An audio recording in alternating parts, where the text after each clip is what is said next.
ਸਤਿ ਸ਼੍ਰੀ ਅਕਾਲ। ਮੈਂ Rajveer government senior secondary school Mansurpur ਜ਼ਿਲ੍ਹਾ ਜਲੰਧਰ ਵਿਖੇ ITITES ਦੀ ਟ੍ਰੇਨਰ ਹਾਂ। ਅੱਜ ਦਾ ਟੌਪਿਕ ਹੈ class 9th part unit 1 communication skills session 4 writing skills. Learning content ਸਿੱਖਣ ਦੀ ਸਮੱਗਰੀ part of sentence type of sentence and paragraph ਬਾਰੇ ਪੜ੍ਹਾਂਗੇ। Part of sentence as you have learned in English classes, almost all English sentence have a subject verb, some also have an object। ਜਿਵੇਂ ਕਿ ਤੁਸੀਂ English ਦੀਆਂ ਕਲਾਸਾਂ ਵਿੱਚ English sentence ਜਿਸ ਵਿੱਚ ਇੰਗਲਿਸ਼ ਸ਼ਬਦ ਸਬਜੈਕਟ ਵਰਬ ਆਬਜੈਕਟ ਸ਼ਾਮਲ ਹੁੰਦੇ ਹਨ ਇਸ ਦੇ ਬਾਰੇ ਪੜ੍ਹਿਆ ਹੋਵੇਗਾ। ਸਬਜੈਕਟ ਇਜ਼ ਅ ਪਰਸਨ ਔਰ the thing that does and action. Subject ਇੱਕ ਪਰਸਨ ਹੁੰਦਾ ਹੈ ਜਾਂ ਕੋਈ ਵਸਤੂ ਹੁੰਦੀ ਹੈ ਜੋ ਕੀ ਹੈ ਕਿਰਿਆ ਕਰਦਾ। ਅਬਵ ਡਿਸਕ੍ਰਾਈਬਸ ਐਨ ਐਕਸ਼ਨ ਅਤੇ ਐਕਸ਼ਨ ਨੂੰ ਕੀ ਕਰਦਾ ਵਰਣਨ ਕਰਦਾ। object is the person or thing that receive the action। object ਕੀ ਹੈ ਉਹ ਹੁੰਦਾ ਹੈ ਜੇ ਵਸਤੂ ਜਾਂ ਵਿਅਕਤੀ ਵੱਲੋਂ ਦਿੱਤੀ ਗਈ ਜਿਹੜੀ ਕਿਰਿਆ ਨੂੰ ਰਿਸੀਵ ਕਰਦਾ ਹੈ। for example read aloud a simple sentence Divya reads a book। ਇੱਥੇ ਕੀ ਹੈ ਜਿਹੜਾ ਦਿਵਿਆ ਉਹ ਕੀ ਹੈ ਸਬਜੈਕਟ ਹੈ। ਦਿਵਿਆ ਕੀ ਕਰ ਰਹੀ ਹੈ ਬੁੱਕ ਪੜ੍ਹ ਰਹੀ ਹੈ। ਪਾਰਟ ਆਫ ਸੈਂਟੈਂਸ ਨੂੰ ਤਿੰਨ ਭਾਗਾਂ ਵਿੱਚ ਵੰਡਿਆ ਗਿਆ ਹੈ ਸਬਜੈਕਟ ਵਰਬ ਐਂਡ ਆਬਜੈਕਟ। ਇੱਥੇ ਹੀ ਰੀਡਸ ਬੁੱਕਸ ਇੱਥੇ ਹੀ ਕੀ ਹੈ ਉਹ ਕੀ ਹੈ ਸਬਜੈਕਟ ਹੈ verb reads object books. Part of sentence subject ਦਾ person or thing that does something. Subject ਉਹ ਹੁੰਦਾ ਜਿਸ ਵਿੱਚ ਵਿਅਕਤੀ ਜੋ ਕੁਝ ਕਿਰਿਆ ਕਰਦਾ ਹੈ। ਇੱਕ ਹੋਰ ਮੈਂ ਤੁਹਾਨੂੰ ਇੱਥੇ ਪਹਿਚਾਣ ਦੱਸ ਦਿੰਦੀ ਹਾਂ ਸਬਜੈਕਟ ਦੀ। ਜੇ ਆਪਾਂ ਕੁਐਸਚਨ ਕਰਦੇ ਹਾਂ ਜਿਵੇਂ ਕਿ ਕੀ ਕੌਣ ਕਿਸ ਦਾ ਤਾਂ ਉਹ ਕੀ ਹੈ ਸਬਜੈਕਟ ਹੁੰਦਾ। ਅੱਗੇ ਐਗਜ਼ਾਮਪਲ ਦੇਖਦੇ ਹਾਂ ਸ਼ੀ ਲਾਈਕਸ ਕੈਟਸ ਉਹ ਬਿੱਲੀਆਂ ਨੂੰ ਪਸੰਦ ਕਰਦੀ ਹੈ। ਜਿਵੇਂ ਮੈਂ ਤੁਹਾਨੂੰ ਪੁੱਛਾਂ ਕਿ ਕੌਣ ਬਿੱਲੀਆਂ ਨੂੰ ਪਸੰਦ ਕਰਦਾ ਇੱਥੇ ਕੋਈ ਨਾਮ ਨਹੀਂ ਹੈਗਾ। ਇੱਥੇ ਕੀ ਹੈ ਵੀ ਸ਼ੀ ਕੀ ਹੈ ਸਬਜੈਕਟ ਹੈ ਸ਼ੀ ਲਾਈਕਸ ਕੈਟ ਉਹ ਬਿੱਲੀਆਂ ਨੂੰ ਪਸੰਦ ਕਰਦੀ ਹੈ। ਨੈਕਸਟ ਹੈ verb a word that expresses an action occurrence or states of ਔਰ ਬੀਇੰਗ। ਉਹ ਵਿਅਕਤੀ ਜਾਂ ਕੋਈ ਚੀਜ਼ ਜਿਹੜੀ ਕਿਰਿਆ ਜਾਂ ਘਟਨਾ ਦੀ ਹੋਣ ਦੀ ਸਥਿਤੀ ਨੂੰ ਦਰਸਾਉਂਦਾ ਹੋਵੇ। ਇੱਕ ਸ਼ਬਦ ਜਿਹੜਾ ਕਿਰਿਆ ਜਾਂ ਘਟਨਾ ਦੀ ਹੋਣ ਦੀ ਸਥਿਤੀ ਨੂੰ ਦਰਸਾਉਂਦਾ ਹੋਵੇ ਉਹ ਕੀ ਹੁੰਦਾ ਵਰਬ। ਸ਼ੀ ਲਾਈਕਸ ਕੈਟ ਇੱਥੇ ਲਾਈਕਸ ਕੀ ਹੈ ਵਰਬ ਹੈ। ਅੱਗੇ ਗੱਲ ਕਰਦੇ ਹਾਂ object the. Object a person or thing that receive the action of verb. Object ਉਹ ਵਿਅਕਤੀ ਜਾਂ ਕੋਈ ਚੀਜ਼ ਜਿਹੜੀ ਕਿਰਿਆ ਨੂੰ ਕੀ ਹੈ ਪ੍ਰਾਪਤ ਕਰਦੀ ਹੈ। ਸ਼ੀ ਲਾਈਕਸ ਕੈਟ ਇੱਥੇ ਕੈਟ ਕੀ ਹੈ ਆਬਜੈਕਟ ਹੈ। Types of sentence active voice and passive voice. Active does the action ਜਿਹੜਾ ਕਿ ਐਕਸ਼ਨ ਕਰਦਾ ਹੋਵੇ। ਪੈਸਿਵ ਰਿਸੀਵ ਦਾ ਐਕਸ਼ਨ ਉਸ ਦੀ ਕਿਰਿਆ ਨੂੰ ਅਪਣਾਉਂਦਾ ਹੋਵੇ। ਧਿਆਨ ਨਾਲ ਦੇਖੋ ਇੱਥੇ ਦੋ ਸੈਂਟੈਂਸ ਨੇ। ਸੰਜੇ ਬ੍ਰੋਕ ਦਾ ਗਲਾਸ ਸੰਜੇ ਨੇ ਗਲਾਸ ਤੋੜਿਆ। ਦਾ glass was broken by Sanjay Sanjay ਦੁਆਰਾ ਗਲਾਸ ਕੀ ਸੀ ਤੋੜਿਆ ਗਿਆ। ਇੱਥੇ ਸੰਜੇ ਕੀ ਹੈ ਸਬਜੈਕਟ ਹੈ। ਅਗਲੇ ਸੈਂਟੈਂਸ ਵਿੱਚ ਇਹਨੇ ਕੀ ਕਾਹਦੇ ਵਿੱਚ ਚੇਂਜ ਹੋ ਜਾਣਾ ਆਬਜੈਕਟ ਵਿੱਚ। ਦਾ ਗਲਾਸ ਕੀ ਹੈ ਜੋ ਆਬਜੈਕਟ ਹੈ ਇਹਨੂੰ ਆਪਾਂ ਕਿਸ ਦੇ ਵਿੱਚ ਚੇਂਜ ਕਰਾਂਗੇ ਸਬਜੈਕਟ ਵਿੱਚ। The glass was broken by Sanjay. Example of active and passive voice. Active she wrote a letter ਉਸਨੇ ਖੱਤ ਲਿਖਿਆ ਸੀ। ਇਹ ਕੀ ਹੈ ਰੋਟ ਇਸ ਨੂੰ ਆਪਾਂ ਕਲੀਅਰਟੀ ਨਾਲ ਪੜ੍ਹਾਂਗੇ। ਰੋਟ ਮੈਂ ਇਸ ਲਈ ਬੋਲਿਆ ਤਾਂ ਕਿ ਤੁਸੀਂ ਕਨਫਿਊਜ਼ ਨਾ ਹੋਵੋ ਕਿ ਪਾਸਟ ਦੇ ਵਿੱਚ ਸੀ। ਉਸਨੇ ਖੱਤ ਲਿਖਿਆ ਠੀਕ ਹੈ ਜੀ। ਪੈਸਿਵ ਦੇ ਵਿੱਚ ਬਣਾਉਣ ਲਈ ਜਿਹੜਾ ਆ ਲੈਟਰ ਹੈ ਉਹ ਕੀ ਐਕਟਿਵ ਵੌਇਸ ਵਿੱਚ ਆਬਜੈਕਟ ਸੀ, ਉਸ ਨੂੰ ਆਪਾਂ ਹੁਣ ਕਿਸ ਦੇ ਵਿੱਚ ਚੇਂਜ ਕਰ ਦਾਂਗੇ, ਸਬਜੈਕਟ ਵਿੱਚ ਬਦਲਣਾ ਹੈ। ਇੱਕ ਇਸ ਤੋਂ ਇਹ ਕੀ ਹੈ, ਕਿਰਿਆ ਬਣਾਉਣੀ ਹੈ ਆਪਾਂ ਨੇ। ਆ ਲੈਟਰ ਇੱਥੇ ਕੀ ਹੈ, ਸੈਕੰਡ ਫਾਰਮ ਲੱਗੀ ਹੈ ਰੋਟ, ਇਸ ਲਈ ਕੀ ਕਰਾਂਗੇ was. A letter was,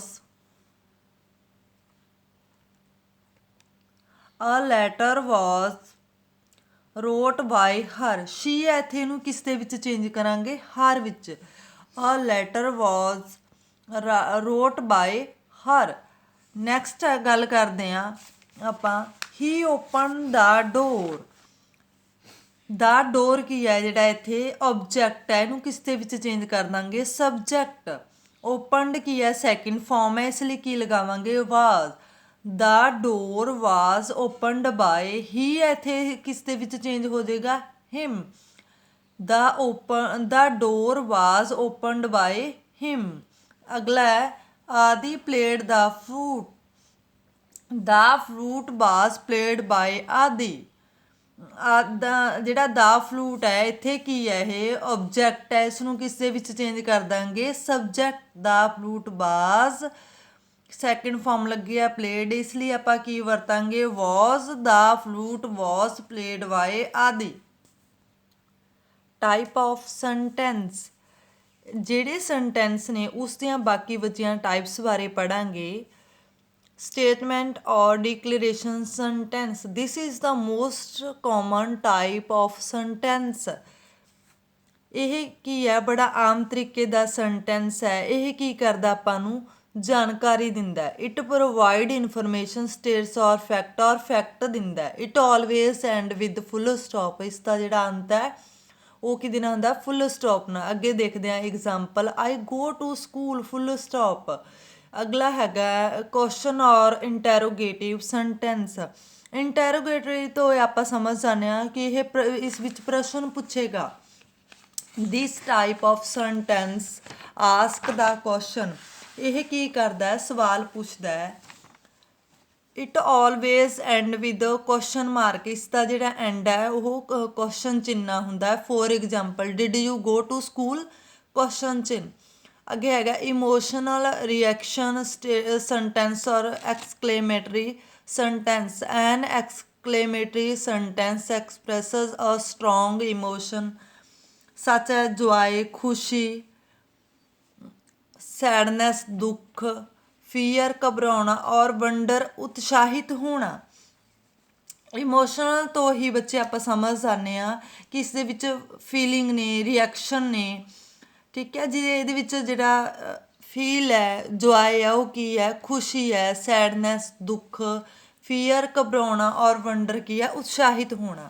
it always end with N exclamation mark. For example, I came first in class, ਉਹ ਖੁਸ਼ੀ ਦੱਸ ਰਿਹਾ ਕਿ ਮੈਂ ਆਪਣੀ ਕਲਾਸ ਵਿੱਚੋਂ ਫਸਟ ਆਇਆ। Order or imperative sentence, these sentence show an order, command, request or advise.